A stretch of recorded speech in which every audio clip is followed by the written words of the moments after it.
নমস্কার, কলকাতা টিভিতে আপনাদের স্বাগত। সঙ্গে রয়েছি আমি ঈশিতা।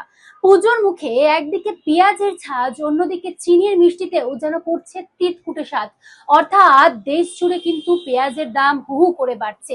বিভিন্ন বাজারে আমরা দেখছি পেঁয়াজের দাম কিন্তু এখন হু হু করে বাড়ছে, কার্যত আকাশ ছোঁয়া হয়ে উঠছে এবং মধ্যবিত্তের কাছে কিন্তু নাভিশ্বাস হয়ে উঠছে এই পরিস্থিতি। এবং দিল্লি থেকে যে চেন্নাই থেকে কলকাতা, সর্বত্র কিন্তু পেঁয়াজের দাম হু হু করে বেড়েই চলেছে। ইতিমধ্যেই যেমনটা খবর পাওয়া যাচ্ছে, পরিসংখ্যান বলছে মাত্র এক মাসের ব্যবধানে পেঁয়াজের দাম বেড়েছে প্রায় 19 থেকে 20%।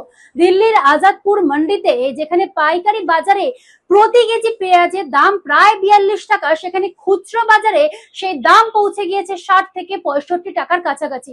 আর দেশের অন্যতম বড় উৎপাদন কেন্দ্র নাসিকে গত এক মাসে দাম বেড়েছে 70%-এরও বেশি। অর্থাৎ আমরা যেটা দেখতে পাচ্ছি, পুজোর আগে পেঁয়াজের দাম কিন্তু আকাশ ছোঁয়া। চিনির পাশাপাশি পেঁয়াজের দামও কিন্তু হু হু করে বাড়ছে।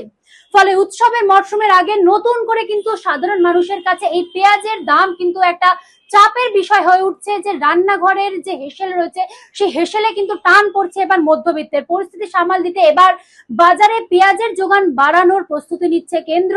দাম নিয়ন্ত্রণে বাফার স্টকে থাকা পেঁয়াজ খোলা বাজারে ছাড়ার পরিকল্পনা ইতিমধ্যেই শুরু করা হচ্ছে কেন্দ্রের তরফ থেকে। তবে শুধু পেঁয়াজই নয়, হু হু করে বাড়ছে কিন্তু চিনির দামও।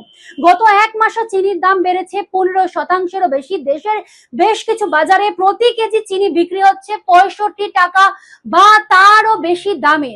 চিনির দামকে বৃদ্ধি করে ইতিমধ্যে কিন্তু রাজনৈতিক চাপানোতর শুরু হয়েছে।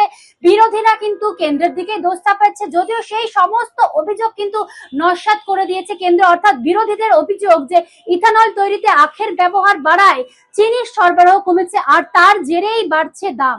যদিও সেই অভিযোগ খারিজ করেছে কেন্দ্র। অর্থাৎ পুজোর আগে কিন্তু একসঙ্গে মধ্যবিত্তের পকেটে টান, অর্থাৎ পেঁয়াজ এবং চিনির দাম পাশাপাশি সমানভাবে কিন্তু হু হু করে বেড়ে চলেছে। অর্থাৎ পুজোর আগে যে এই যে দাম বাড়ছে, এই দাম আর কোথায় গিয়ে দাঁড়ায় সেদিকে কিন্তু আমাদের সকলের নজর থাকবে। এখন এ পর্যন্তই। দেখতে থাকুন কলকাতা টিভি, রাত দিন 7 দিন।